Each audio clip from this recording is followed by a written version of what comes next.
If you ever experienced an anxiety attack, you know how frightening it is to have your will and bodily control overridden. It is also difficult to experience someone else having an anxiety attack. Let's look at how we can work together with our safety contact for both parties feeling more comfortable when it happens and what steps needs to be taken for the teamwork to be successful.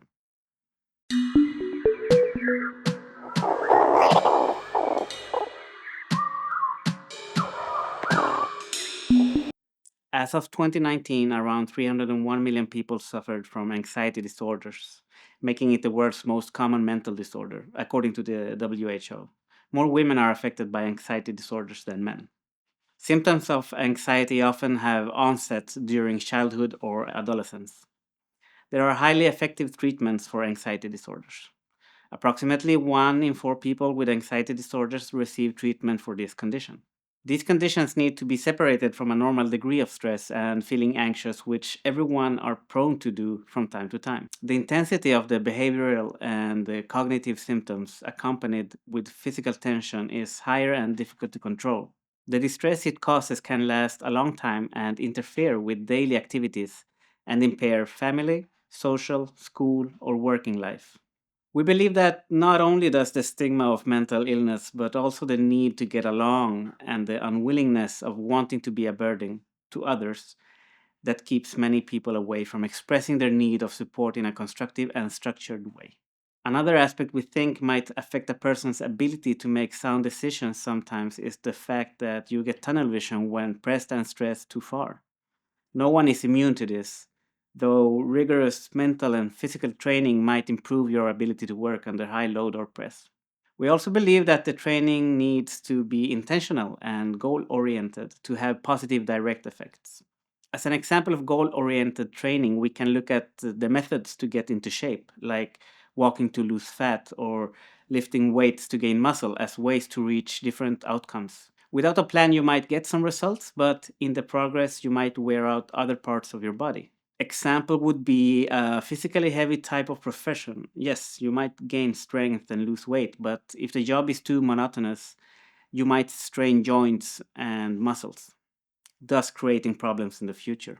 The good part is that there are ways to ask for support that don't put your support person in an uncomfortable position or makes them see you as weak. We will address this. As stated earlier, types of anxiety disorders fall under mental disorders.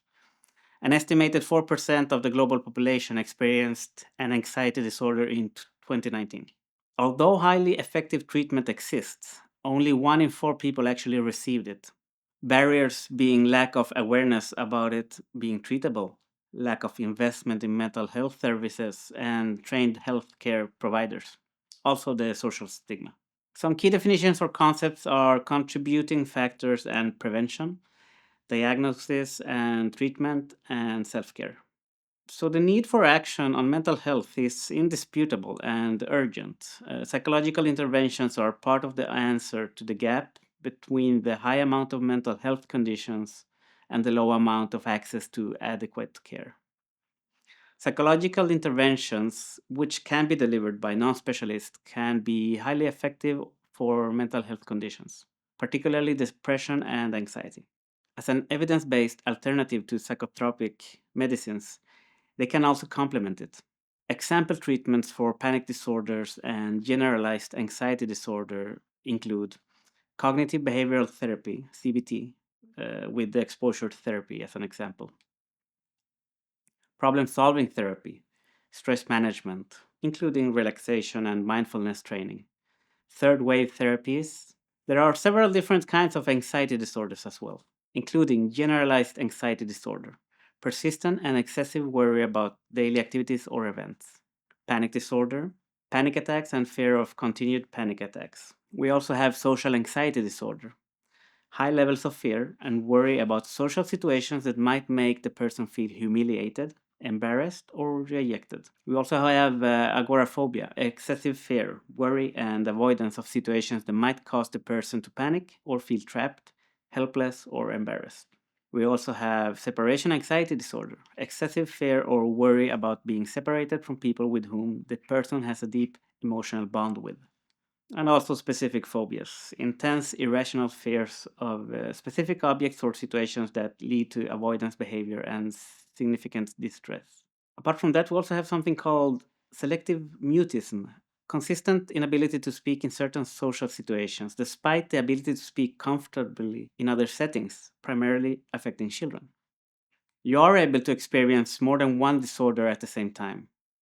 The symptoms often begin during childhood or adolescence and continue into adulthood. Some contributing factors and prevention. Complex interactions of social, psychological, and biological factors might result in disorders. Anyone can have them, though people who live through abuse, severe losses, or other difficult experiences are more likely to develop one.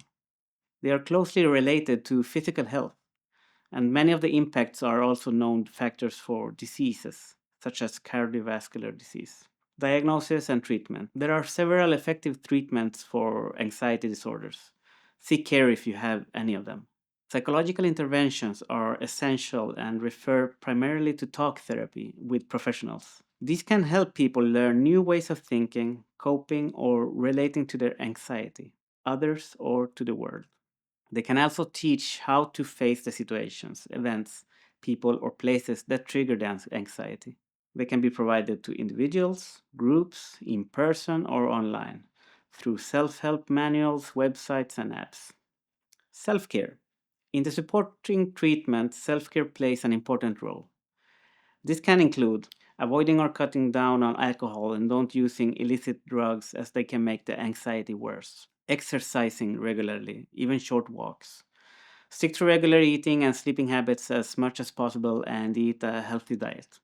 Learn relaxation techniques such as slow breathing and progressive muscle relaxation. Develop the habit of mindfulness meditation, even just a few minutes per day. Some key results and implications. There is no way to understate the importance of looking for professional support when living with anxiety and panic attacks. A big part of your efforts towards wellness is to find healthcare and the right type of therapy for you. Anything else talked about here must only be seen as complementary as we are not trained professionals. Some personal stories. We had a person who was living in a periodic lifestyle where healthy habits were maintained and upheld for a period of time just to dip into depression and anxiety with a downward spiral of unhealthy lifestyle. This person had very high tops and low depths. When noticing that the worst parts had passed, the sharpest edge of the anxiety has worn off, at some point this person noticed a gap in the clouds and saw the light shine through. When the brain itself was tired of being tired, a new period of healthy habits has started, compounding the small boosts of accomplishments and physical and mental well being. They all added to the overall work to feel better. It is not uncommon to have better and worse periods of well being, and there is nothing bad with riding all the winds in your life to help you out. Some limitations. This is anecdotal evidence. The goal is not to have to live with extended periods of anxiety and depression, and the situation for many might differ for several reasons. Almer's viewpoint. We believe there are many ways to prevent, cope with, and treat mental illness. Naturally, it depends on the context, what helps or not. What we do know is that well informed and intentional help from your closest peers can take you a long way whilst waiting for professional help. Effective community based approaches to prevent anxiety include parental education and school based programs to enhance social and emotional learning and build positive coping in children and adolescents. Exercise programs can also be effective in preventing anxiety disorder in adults. Almer can help you start with fundamentals and use your support network to achieve well being. Together with your peers, educate yourself. Look for professional help and help each other with accountability to improve mental health. If needed, do physical activities together. You both might end up feeling better. If you understand your situation through this model, it might help you start understanding where to start. What are your symptoms? Why are you experiencing them? When are they triggered? Then you can start understanding what your needs are. What do I need to know more about? Where do I find professional help? What can I do to help myself in the meantime? What difficulties do I face for succeeding with these things? Now, everyone is different, both in terms of mental and physical condition, but also in terms of what resources are available in your specific support network. family, friends, neighbors, community, and so on. Understand your limitations. See if there is anything you can do, short term and long term, to address these limitations.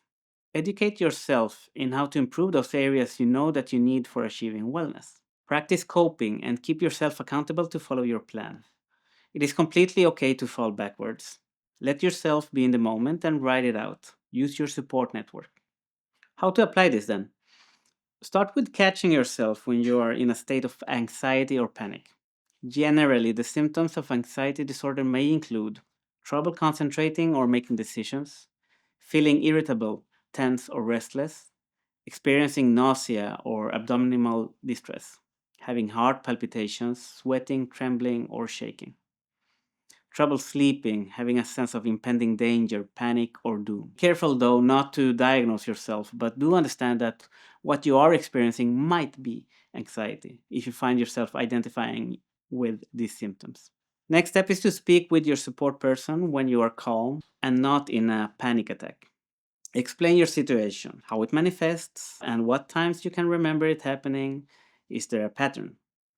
If you know why you feel like this and what triggers it, share this as well. Ask the other person if they're willing to support you to either ride the episodes out or help you get relevant help from healthcare. Explain that you do understand that the other person has other responsibilities and agree on what the boundaries are for the help you need, such as during what hours of the day you will be able to expect the support, and if it is enough to support through SMS, direct messages, calls, or visits. Or if it is enough for you to inform about your current status and just need the other person to be aware and ready to support if it gets worse. The same rules are relevant if you need help to reach the right healthcare provider. The help can be directed to doing research, making calls, sending letters, mails. By being clear about what the problem is, what type of help you need, what the boundaries are, and how this help is expected to look, you guide the other person to a place of control, which makes it easier to agree to and maybe even make them eager to help. Knowledge is powerful, but actions have to come from this. And consistency is a must. Compounding wins is a cheat tool that helps with the motivational part. Armer's perspective is that alone we can walk fast, together we can walk far. Combine these two, and you might be on a sustainable path to living free of mental constraints. Don't be afraid to speak up about your fights. Be proud of your successes. Use all of the tools that Almer offers and guide your life to where you will find peace. If you or anyone you know is battling with these types of demons, make sure you're not doing it in silence. Pride and fear are strict masters. They isolate us and create resentment towards others. Take care of each other. If you see someone struggling, lend them a hand. All the links are down in the description. Like and subscribe if you feel like it. If you want to support us, join our community forum or use our app. Until next time, thank you for watching.